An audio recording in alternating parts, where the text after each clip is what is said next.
Welcome back friends, and in this video I am going to quickly cover one thing about the camera.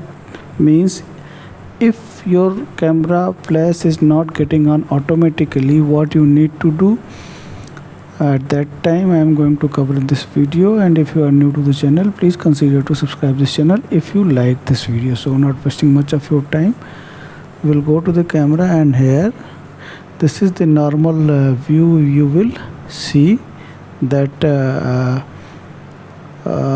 if you are clicking the photo, see the flash is not getting on. Then what you need to do at that time, if you want to make it forcibly on, just select it, and now this, so this will turn into yellow. And now when will you click the photo, see the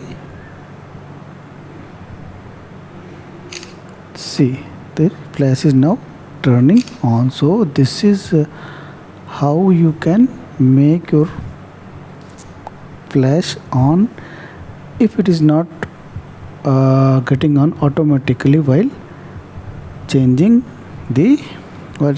the photo. So this is what I wanted to tell you. If you like this video, please consider to subscribe this channel. Thank you very much.